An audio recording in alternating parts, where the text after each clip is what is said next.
गुरुजी मेरा मन पूजा पाठ करने में नहीं लगता। कहाँ जाता है मन आपका? कुछ तो बताओगी, कुछ तो लक्षण समझ में आए हमें, तब ना इलाज करेंगे। अस्सलाम वालेकुम वरहमतुल्लाहि वबरकातुहू। नाज़रीन, आज की वीडियो के अंदर आप देखेंगे कि एक औरत हिंदू पंडित से सवाल करती है कि मैं भगवान की पूजा क्यों करूं जब मेरा दिल ही नहीं लगता है। नाज़रीन, ये बात भी याद रखें कि हिंदू मज़हब के अंदर लोग भगवान की पूजा तो करते हैं लेकिन उन्हें दिली सुकून नहीं मिलता। और कुछ हिंदू मज़हब के अंदर लोग ऐसे हैं कि जो किसी मज़हब को नहीं मानते। तो हिंदू पंडित ने उस औरत को क्या जवाब दिया वो भी आपको सुनवाएंगे। और डॉक्टर जाकिर नाइक के हाथों एक लड़का जो है इस्लाम कबूल करता है वो भी आप जो है देखिए ज़रूर। और वो लड़का जो है हिंदुओं की क्या क्या हकीकतें जो है खोल कर सामने रख देता है, शायद ही आपने सुनी हो। तो आपसे गुजारिश है कि वीडियो को आखिर तक देखिएगा। चलिए वीडियो को शुरू करते हैं। गुरुजी मेरा मन पूजा पाठ करने में नहीं लगता। मैं बहुत कोशिश करती हूँ, उसके बावजूद भी नहीं कर पाती हूँ। कोशिश करते रहो अखंड। नहीं सर, नहीं गुरुजी बताइए क्यों नहीं कर पाती हूँ। मैं बहुत कोशिश करती हूँ। अब आप मेरा मन तो वजह आप बताओ, क्या वजह है? मैं करने जाती हूँ पर अंदर से मन ही नहीं करता कि पूजा पाठ करूँ। कहाँ जाता है मन आपका?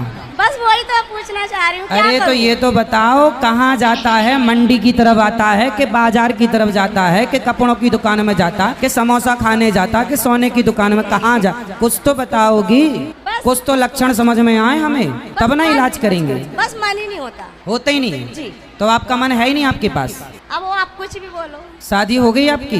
जी।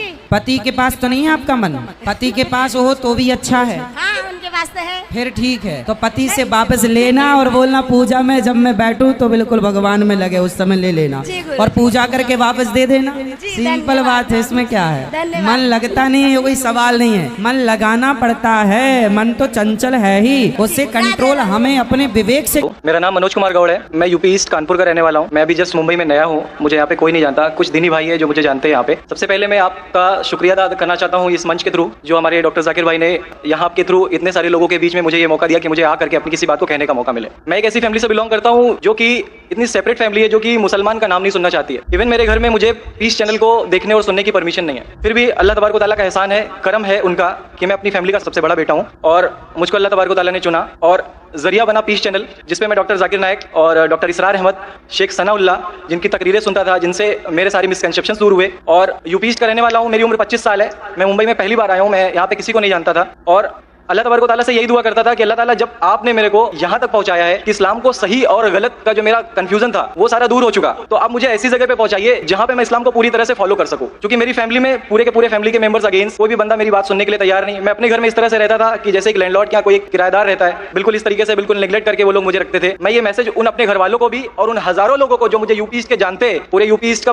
पूरा बंदा जो भी मुझे देख रहा होगा, जो मुझे जान रहा होगा, उन तक ये मैसेज पहुंचाना चाहता हूँ कि इस्लाम कोई भी ऐसा काम नहीं करता है जिससे किसी माशरे को नुकसान पहुंचता हो। ये कोई टेररिज्म नहीं है, ये कोई ऐसा काम नहीं करता जिससे किसी को नुकसान पहुंचता हो। एक ऐसी फैमिली का बंदा जो कि मुसलमान के लिए इतनी गलत फहमी रखता हो, उसी घर का सबसे बड़ा बच्चा बाहर निकल करके इस बात को बताने के लिए तैयार है कि वो उनका दिमाग है, ये इस्लाम की तरफ से नहीं मिला है। तो मैं इस बात को कहना चाहता था, इस बात को बताना चाहता था। मैंने कभी सोचा भी नहीं था कि मुझे मौका मिलेगा कि मैं डायरेक्टली डॉक्टर जाकिर साहब के सामने आके उनका शुक्रिया अदा कर पाऊंगा। और जब मैंने पीस चैनल देखा तो पीस चैनल के थ्रू मुझे ये पहले पता चला, क्योंकि मैं इससे पहले कुछ सोचता नहीं था। जो जिंदगी चल रही है वो जिंदगी मेरे लिए काफी थी। माँ है, बाप है, घर का सबसे बड़ा था, मैं एक वेल एस्टेब्लिश फैमिली का बंदा था, तो मुझे ऐसा कुछ सोचता ही नहीं लगता था कि मुझे कुछ और भी करना चाहिए। लेकिन जब इस चैनल को देखा तो वाकई में मुझे पता चला कि मैं जहाँ पे हूँ ना वो कुछ भी नहीं है। असल जिंदगी तो मौत के बाद है। क्योंकि मेरी जिंदगी जो है ना वो सिर्फ यही सोचती है कि मैं जो कुछ भी सोच रहा हूँ मेरी जिंदगी के दायरे में, लेकिन असल जिंदगी जो शुरुआत होती है वो मौत के बाद। और मेरा हिंदू रिलीजन मुझे ये सिखाता है कि मौत के बाद न जाने कितने सारे जन्म है। हमारे वेद हमें सिखाते हैं नातस्य प्रतिमास्ति, फिर भी हम प्रतिमा को मानते, मूर्ति को मानते, देवी देवताओं को मानते। हमारा वेद हमें बताता है एकम ब्रह्मम द्वितीयो नास्ति, यानी कि भगवान एक है, दूसरा नहीं है ही नहीं। उसके बाद भी हम 36 करोड़ देवताओं को मानते। तो हम अपने वेद को क्यों नहीं पढ़ते? हम अपने वेद को क्यों नहीं देखते कि हमारा वेद हमें क्या सिखाना चाहता है? हिंदुइज्म हमें यह बताता है कि हमारे भगवान इस पूरी दुनिया को चलाने वाले इस जमीन पर आए, इस जमीन पर वो खुद आए। भगवान राम यहीं पैदा हुए, भगवान श्री कृष्ण यहीं पैदा हुए और उनके पैदा होने के बाद भी उन्होंने हमारे लिए कोई भी चीज रिटर्न करके नहीं दिया। आप लोगों से गुजारिश करना चाहूंगा, एक छोटी सी बात जो मेरे दिल में है, सारे भाइयों से गुजारिश है कि उसको एक बार सुने जरूर। क्योंकि हमारे भगवान जब हमारी इस दुनिया में आए तो उन्होंने हमारे लिए कोई भी चीज रिटर्न में नहीं छोड़ी। उनके जाने के बाद तुलसीदास ने लिखी, उनके जाने के बाद गोस्वामी जी ने लिखी। तो भगवान बेहतर लिख सकते थे क्या? ये उनके बाद वाले बेहतर लिख सकते थे। दूसरी बात, इस पूरे वर्ल्ड में ए से लेके जेड तक की कंट्री है। ए से अमेरिका भी होता है, ए से ऑस्ट्रेलिया भी होता है। हिंदुइज्म जो है सिर्फ और सिर्फ सिर्फ 3 कंट्री है,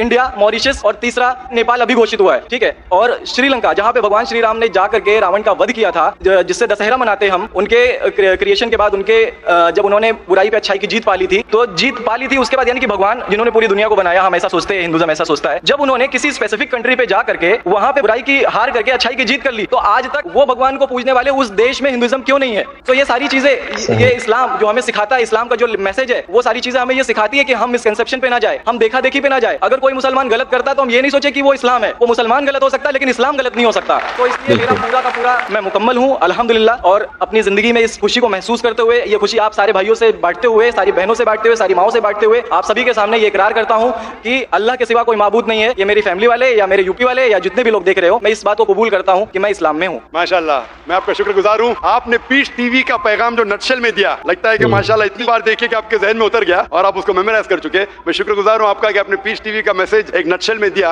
और अल्हम्दुलिल्लाह जो भी आपने कहा माशाल्लाह, और जो आपने याद के हवाले के साथ जो श्लोका, माशाल्लाह आपने कहा कि आप एक खुदा में मानते हैं जिसका कोई माबूद नहीं। बिल्कुल। आप मानते हैं मोहम्मद सल्लल्लाहु अलैहि वसल्लम आखिरी पैगंबर है? कोई शक नहीं। आप इस्लाम कबूल करना चाहते हैं? बिल्कुल। माशाल्लाह। आप पे कोई जबरदस्ती कर रहा है? कोई जबरदस्ती नहीं है, कोई कंफ्यूजन नहीं है, वेल सेटिस्फेक्शन है विदाउट एनी प्रेशर।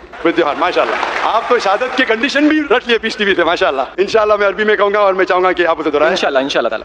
अशहदु अल्लाह अल्लाह इलाहा इल्लल्लाह व अशहदु अन्ना मुहम्मदन अब्दुहु व रसूलुहु। माशाल्लाह, आपका अरबी भी एकदम माशाल्लाह अच्छी है। मैं गवाही देता हूँ कि अल्लाह के अलावा कोई माबूद नहीं और मोहम्मद सल्लल्लाहु अलैहि वसल्लम उसके बंदे और पैगंबर। माशाल्लाह, मेरे हिसाब से आप दिल से पहले से ही मुसलमान थे, अभी लोगों के सामने जाहिर किया। और आप जो कहना चाहते थे, यूपी में कई लोग आपको जानते हैं, ये लाइव टेलीकास्ट है पूरी दुनिया में, और हमारी व्यूअरशिप तकरीबन 10 करोड़ है, 100 million. It is the largest watch spiritual channel, religious channel in the world. अल्हम्दुलिल्लाह, स्टैटिस्टिक्स के हिसाब से सबसे ज्यादा देखे जाने वाला मजहबी चैनल, क्रिश्चियन चैनल से भी ज्यादा और दिगर इस्लामिक चैनल से भी ज्यादा पीस टीवी अल्हम्दुलिल्लाह। और इस देश में भी करोड़ों लोग देखते हैं, और जाहिर है कि कई यूपी वाले भी देखते होंगे। आपने शहादत सिर्फ यहाँ लाखों लोग के सामने नहीं दिया, आज का मजमा माशाल्लाह अल्लाह जानता है कितने लोग हैं, लेकिन लाखों की तादाद है, एक सैलाब है। इनके अलावा करोड़ों लोग पीस टीवी पे देखते, उनने भी आपकी शहादत को सुना, आपके शॉर्ट मैसेज को सुना। मैं इसके लिए शुक्रगुजार हूँ। अल्लाह सुब्हानहू व तआला से दुआ करता हूँ कि आपको इस दुनिया में बेहतरीन जिंदगी दे, लेकिन आखिरत में और बेहतरीन जिंदगी दे। और आप जानते हैं कि आपने दुनिया के ऐशो आराम को ठुकराया, क्योंकि आप जानते हैं कि आखिरत की जिंदगी इस दुनिया से बेहतर है। फिर भी अल्लाह ताला फरमाते हैं कि दुआ करो कि इस जिंदगी में भी, सूरह बकरा सूरह नंबर 2 आयत नंबर 201 में, रब्बना आतिना फिद दुनिया हसनतन व फिल आखिरति हसनतन व क़िना अज़ाबिन नार। मैं दुआ करता अल्लाह ताला से कि आपको इस जिंदगी और आखिरत में भी सबसे बेहतरीन जिंदगी दे,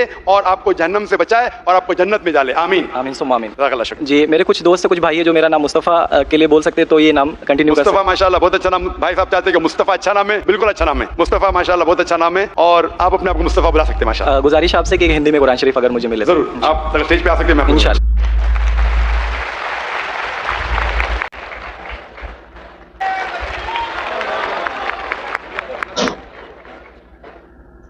नाज़रीन, उम्मीद है आपको वीडियो पसंद आई होगी। वीडियो अगर पसंद आई हो तो वीडियो को लाइक और शेयर ज़रूर कर दीजिएगा, और हमारे चैनल को सब्सक्राइब कर दीजिएगा, बेल आइकन को प्रेस कर लीजिएगा, ताकि हर नई आने वाली वीडियो आपको बर वक्त मिल सके।